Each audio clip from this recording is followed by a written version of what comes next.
అందరికీ నమస్కారం. లోయి న్యూస్కు స్వాగతం. నేను మీ మిత్ర. నేను ఈరోజు ఒక సినిమా చూస్తున్నా. ఆ సినిమా పేరు వచ్చేసి సూర్యవంశం. అందులో వెంకటేష్ గారు హీరో, మీనా గారు హీరోయిన్. ఈ సినిమా అయితే చాలా బాగుంది. ఈ సినిమాలో ఒక సన్నివేశం చూసి నాకు చాలా ఆశ్చర్యం కలిగింది.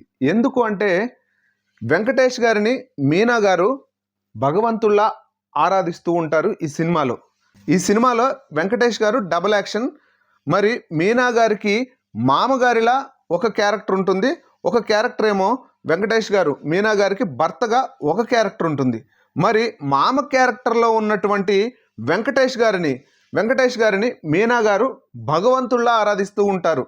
అంతటి ప్రాధాన్యత ఇస్తున్నటువంటి మీనా గారు కలెక్టర్ అవుతారు. కలెక్టర్ అయిన తర్వాత వారి యొక్క మామగారు మీనా గారిని కలవడానికి, ప్రజా సమస్యలపై మీనా గారిని కలవడానికి కలెక్టర్ ఆఫీస్కి వస్తారు. రావడం వెంకటేష్ గారు 2 చేతులు ఎత్తి మీనా గారికి నమస్కారం పెడుతున్నారు. మీనా గారేమో దేవుళ్ళ ఆరాధిస్తున్నారు వెంకటేష్ గారిని. అయినా కూడా కలెక్టర్ ఆఫీస్కి వచ్చిన తర్వాత వెంకటేష్ గారు మీనా గారికి 2 చేతులు ఎత్తి విధేయతతో నమస్కారం పెడుతుంటే మీనా గారు కనీసం లేచి కూడా నిలబడలేదు. కానీ మనం ఒక పక్క చూసుకుంటే మీనా గారు వెంకటేష్ గారిని తన యొక్క మామగారిని దైవంలా భావిస్తున్నారు. అయినా కూడా ఈ సీట్లో ఉన్నారు కనుక మీనా గారు అయితే కనీసం లేచి నిలబడలేదు. వారు నమస్కారం పెడితే నమస్కారం అన్నట్లు సైగ చేశారు. అంతే తప్ప అంతకు మించి ఏమీ లేదు. ఈ సన్నివేశాన్ని నేను చూసి చాలా ఆశ్చర్యపోయాను. ఈ సన్నివేశాన్ని నేను ఎందుకు వివరిస్తున్నాను అంటే మనం చూసుకుంటే వైఎస్ జగన్మోహన్ రెడ్డి గారు ముఖ్యమంత్రిగా ఉన్నప్పుడు చిరంజీవి గారంట 2 చేతులు ఎత్తి వైఎస్ జగన్మోహన్ రెడ్డి గారికి నమస్కారం పెట్టారంట. ఆ నమస్కారాన్ని ఎంతో రాజకీయం చేశారు. ఎవరు? పవన్ కళ్యాణ్ గారు. ఎంత రాజకీయం చేశారంటే కావాల్సిన దానికంటే ఎక్కువ రాజకీయం చేశారు. అబ్బా, ఇంతకంటే ఆ సన్నివేశాన్ని ఎవరు వాడుకోలేరు. పవన్ కళ్యాణ్ గారు వాడుకున్నంత ఎవరు వాడుకోలేదన్నమాట. అదే జగన్మోహన్ రెడ్డి గారు చిరంజీవి గారిని ఇంటికి పిలిచి సన్మానం చేసి విందు ఏర్పాటు చేసి అన్నయ్య అని ఆప్యాయంగా దగ్గరకు తీసుకున్నప్పుడు పవన్ కళ్యాణ్ గారికి కనిపించలేదు. సీఎంగా జగన్మోహన్ రెడ్డి గారు ఆ కుర్చీలో కూర్చొని ఉన్నప్పుడు చిరంజీవి గారు విధేయతతో 2 చేతులు ఎత్తి నమస్కారం పెట్టినప్పుడు జగన్మోహన్ రెడ్డి గారికి ఆ సన్నివేశం పవన్ కళ్యాణ్ గారికి కనిపించింది. పవన్ కళ్యాణ్ గారిని నేను ఒకటే అడుగుతున్నా, పవన్ కళ్యాణ్ గారు, మీరు ఆ సీట్లో ఉన్న జగన్మోహన్ రెడ్డి గారిని చూస్తున్నారు. ఆ సీటు గురించి మీకు కనీస జ్ఞానం లేదా? ఆ సీట్లో కూర్చున్నది జగన్మోహన్ రెడ్డి గారు కాదు, ఇంకా ఎవరైనా, నేనైనా, ఇంకొక అసలు అభాగ్యుడైనా, అసలుకి ఎవరైనా సరే సీఎం కుర్చీలో కూర్చున్నప్పుడు వారికి 2 చేతులు ఎత్తి నమస్కారం చేయాల్సిందే. అది జగన్మోహన్ రెడ్డి గారికి చేస్తున్నది కాదు, అక్కడ ఉన్నటువంటి ముఖ్యమంత్రికి చేస్తున్నది. మీరు చూడండి, 2 చేతులు ఎత్తి తన మామగారు కోడలికి ఎంత విధేయతతో చేస్తున్నారు నమస్కారం. అంటే ఆ సీట్కి ఇచ్చినటువంటి విలువ. పవన్ కళ్యాణ్ గారి కళ్ళల్లో కారం పోసుకున్నారో ఏం పోసుకున్నారో తెలియదు, కానీ తన యొక్క అన్నని ఎంతో మర్యాద చేస్తే, ఇంటికి పిలిచి ఇంటికి వస్తే అంత మర్యాద చేసి, చెప్పండి అన్న, మీకేం కావాలో చెప్పండి, నేను చేసి పెడతానని జగన్మోహన్ రెడ్డి గారు చెప్పారు. కానీ పవన్ కళ్యాణ్ గారు తన యొక్క అన్నని 2 చేతులు ఎత్తి నమస్కారం పెట్టిన ఒక్క సన్నివేశం మాత్రం గుర్తు పెట్టుకొని రాజకీయంగా విపరీతంగా వాడుకున్నారు. ఈ సీన్ చూస్తే నాకు ఆ సీన్ గుర్తొచ్చిందనమాట. పవన్ కళ్యాణ్ గారైనా ఎవరైనా ఒక్కటి గుర్తు పెట్టుకోవాలి. అదేమిటంటే, మనం ఒకరికి నమస్కారం పెడుతున్నాము అంటే అది వారికే కాదు, వారు కూర్చున్నటువంటి సీటుకు, వారు ఉన్నటువంటి పదవికి మనం నమస్కారం పెట్టేది. అంతేకాని నాన్నతో నమస్కారం పెట్టించుకోవడం ఏంటి?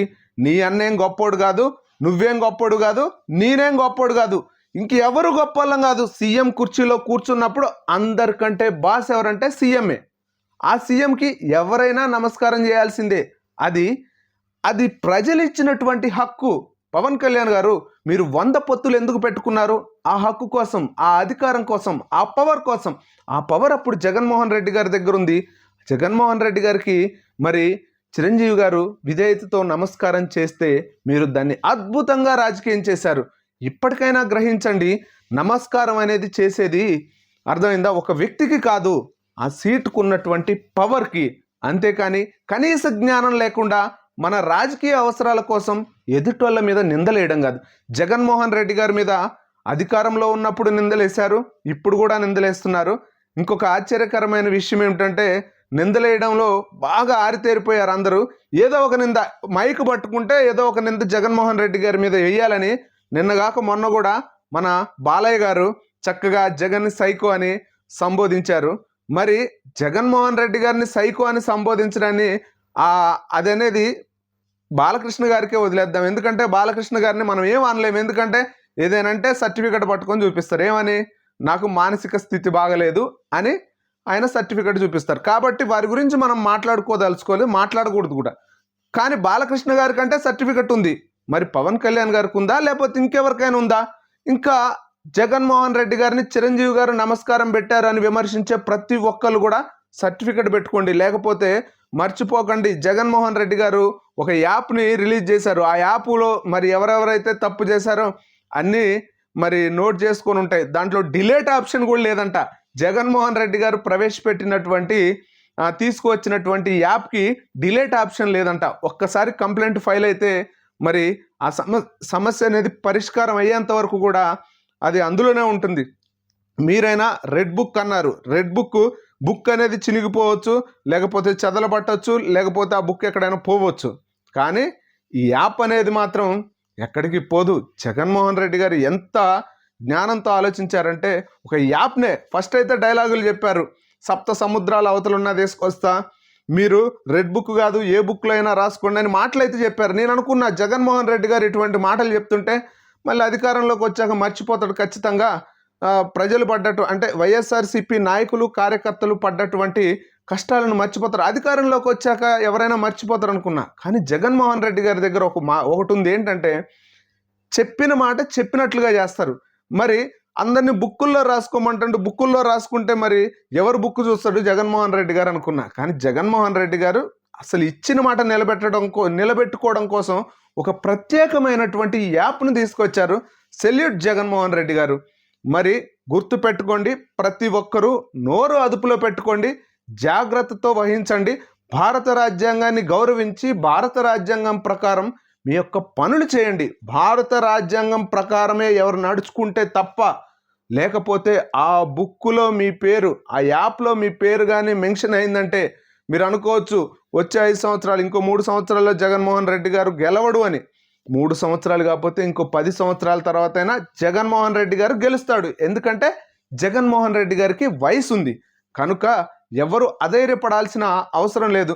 అంటే జగన్మోహన్ రెడ్డి గారిని ఇంకా ఎన్ని రోజులు తిట్టుకుంటారు? ఇప్పటికీ 16 నెలలు అయింది కూటమి ప్రభుత్వం అధికారంలోకి వచ్చి. ఇంకా ఆయన మీద నిందలేస్తున్నారు. ఇంకో 3 సంవత్సరాలు నిందలేస్తారు. తర్వాత కానీ జగన్మోహన్ రెడ్డి గారు అధికారంలోకి వస్తే ఎవరెవరైతే తప్పులు చేశారో, మొన్న చూసా నేను, ఈరోజు పేపర్లో చూసా, దళితుల్ని అరికాళ్ళ మీద కాళ్ళు పగిలిపోయేంత దాకా కొట్టారు. ఎంత దారుణం! ఏ కూటమి ప్రభుత్వానికి దళితుల మీద జరుగుతున్న దాడులు తెలియట్లేదా? పిఠాపురం ఎమ్మెల్యే గారు, మీ అన్నయ్య గారు నమస్కారం పెట్టలేదు, నమస్కారం పెట్టారు, మీ అన్నయ్య గారు జగన్మోహన్ రెడ్డి గారికి నమస్కారం పెట్టారని ఊగిపోయారు కదా. దళితులకు వెలివేస్తున్నారు మీ నియోజకవర్గంలో. డిప్యూటీ సీఎంగా ఉన్నారు మీరు, సిగ్గనిపించడం లేదా? భారత రాజ్యాంగాన్ని కూని చేస్తుంటే సిగ్గనిపించడం లేదా? కలెక్టర్ సమక్షంలోనే దొంగ ఓట్లు వేస్తుంటే మీకు సిగ్గనిపించట్లేదా? మీదొక పాలన ఎంత దరిద్రమైన పాలన కాదు. కలెక్టర్ సమక్షంలో దొంగ ఓట్లు పడుతున్నాయి. కలెక్టర్ గారు కూడా ఏం చేయలేని పరిస్థితి. కడపలో పులివెందులలో జెడ్పీటీసీ ఎన్నికలు జరుగుతుంటే అక్కడ ఉన్నటువంటి వైఎస్ఆర్సీపీ నాయకులందరిని అరెస్ట్ చేయించారు. మంత్రి అక్కడికి వచ్చి తిరుగుతారా? మంత్రి వచ్చి ప్రతి పోలింగ్ బూత్ను తిరుగుతారా? ఎంత దారుణం అండి. మీరు ఒక డిప్యూటీ సీఎం, హోంమంత్రి గారు ఒక దళిత మహిళ. అనిత గారు అనుకుంటున్నారు నాకు చంద్రబాబు నాయుడు గారు ఇచ్చారు, కూటమి నన్ను హోంమంత్రిగా చేశారు అనుకుంటున్నారు. అమ్మ మీకు 2 చేతులు ఎత్తి నమస్కారం పెడతా. వాళ్ళు కాదమ్మా మీకు హోంమంత్రి పదవి ఇచ్చింది, డాక్టర్ బిఆర్ అంబేద్కర్ గారమ్మా. దయచేసి ఇది గ్రహించండి. రాజ్యాంగానికి విలువనిచ్చే విధంగా మీ పాలన ఉంచండి. అర్థమైందా? కూటమి ప్రభుత్వం మళ్ళొకసారి రాజ్యాంగానికి విలువనిచ్చే విధంగా పాలన చేయండి అని కోరుతున్నా. ఈ సన్నివేశం గుర్తుంది కదా. ఇప్పటికైనా చిరంజీవి గారు జగన్మోహన్ రెడ్డి గారికి నమస్కారం పెట్టలేదు, గ్రహించండి. చిరంజీవి గారు నమస్కారం పెట్టింది సీఎంకి, సీఎం కుర్చీలో ఉన్నటువంటి జగన్మోహన్ రెడ్డి గారికి. జగన్మోహన్ రెడ్డి గారు సీఎం కుర్చీలో లేకపోతే చిరంజీవి గారు ముందు పోయి నమస్కారం పెట్టరు. ఇది గ్రహించండి దయచేసి.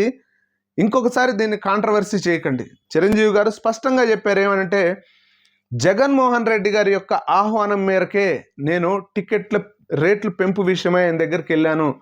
ఆయన నేను రండి మేము ఇంతమంది వచ్చాము మీరు కలవకపోతే ఎట్లా అంటే, సినీ పరిశ్రమ మంత్రి ఉంటారు కదా, ఆ మంత్రితో మాట్లాడమంటే లేదు ఇంతమంది మేము వచ్చాం మీరు కలవకపోతే ఎలాగని పట్టుబడితే అప్పుడు జగన్మోహన్ రెడ్డి గారు కలిశారు.